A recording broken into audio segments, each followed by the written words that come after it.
Hi, boys and girls. I'm back with our Read Aloud book. Today I'm going to be reading you chapter 7, which is titled Locked Up. I could kick myself, said Sam, after Mr. Higgins had left them alone. If I hadn't lost my temper, they'd have no excuse to lock us up. Now they've got us where they want us, out of the way. They'll be planning all sorts of things down there. Matt wished she would stop play acting. Why did she have to be so dramatic? Typical girl. Typical of some of them, anyway. She was like Allison at the home. Worse. At least Allison didn't insist that you all had a part in the play. Across the room, above the white desk on which stood the photographs of Sam's parents, a shelf of books made a bright splash of color. He wandered over and inspected them gloomily. Haven't you any games we could play? Or cards, even? I learned a new game last week.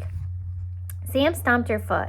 Aren't you listening to anything I say? Here we are imprisoned, and all you can talk about is silly games. Oh, for heaven's sakes, you're the one who's playing silly games. First you tell me your parents have been kidnapped, which obviously isn't true because I've seen them, and now you try to make me believe we're being held prisoner? All right, that Higgins man is pretty weird, and I wouldn't like to have much to do with him, but I can't see anything wrong with your mom and dad. They seem quite normal to me. You're the one that's all mixed up, and what's more, I think you quite deserve to be locked up for an hour or two. You were pretty rude, after all. If I'd spoken to my mom like that, I'd have been grounded for a week. Oh, you. Sam stormed over to her bed and flung herself across it. You're stupid. There's no point in talking to you. All right, don't. Matt picked up a book at random off the shelf. It was Ballet Shoes by Noah Streatfeild. He gazed at it with disgust and put it back. A long, prickly silence stretched between the two of them. Sam remained on her bed, sharp chin propped between two tightly clenched fists. He decided to ignore her until she simmered down. He returned to the window and stared across at the grounds. He was beginning to feel hungry. The morning's fry-up seemed like an age ago, and he had eaten very little at lunch. He wondered how long they would be locked up. Would they be let out for tea, or would the janitor slip a tin tray with bread and water through a crack in the door? He sighed. He was being as fanciful as Sam. Beyond a clump of trees some distance from the house, he could see the top of another building. What's that over there? He asked Sam, forgetting that he was ignoring her. That old ruin behind the trees. The old abbey. Sam's voice was grumpy. Nobody uses it anymore, and it's in too bad of a state. Sometimes historians come and poke about, and once the BBC filmed an episode of Doctor Who there.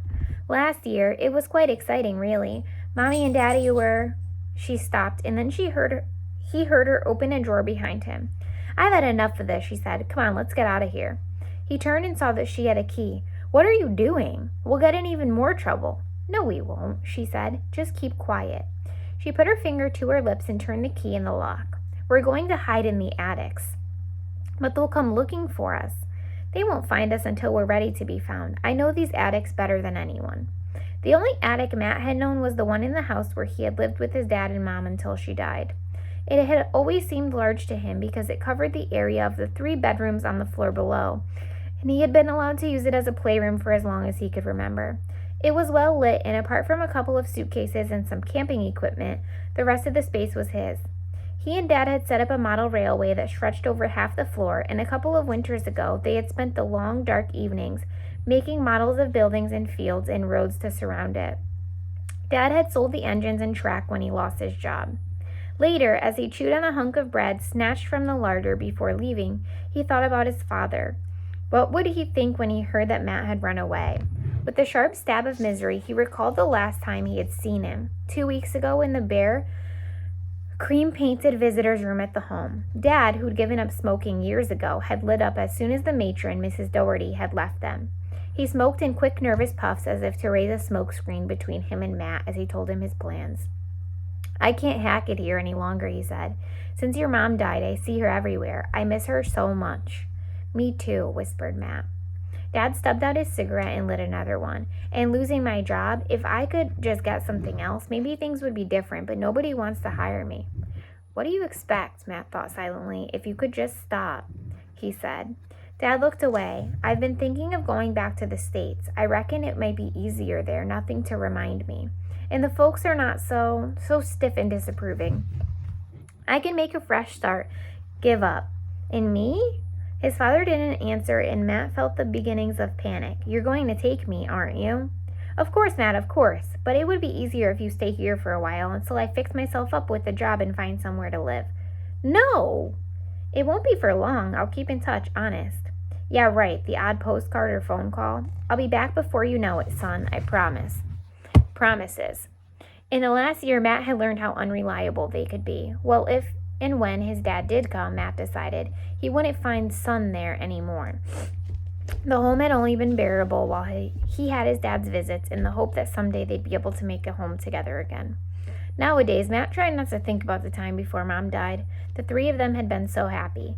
Dad had settled into a good job, building manager for a large company headquarters after years working worldwide as a project manager on construction sites. Mom worked part-time in a daycare for babies and toddlers, and Matt was in his first year at senior school, making new friends, struggling a bit during French and English lessons, but doing well at math and football. Weekends were brilliant. Picnics and trips to adventure parks, the seaside, football matches, always the three of them, having fun, laughing. Then, just a year ago, it ended. On one of her days off, Mom had gone shopping in the nearest big town. A gang of older boys racing along the pavement had knocked her into the path of a bus, and she had died before the ambulance could reach the scene. After that, all Matt could remember was the silence. The silent house, Dad sitting huddled in front of the television screen, the volume turned to mute. Matt sitting in his bedroom not knowing what to do, feeling it was wrong to play computer games or phone his friends. His friends were silent anyways. They didn't know what to say to someone whose mom had been killed so suddenly and shockingly. Then, Dad lost his job.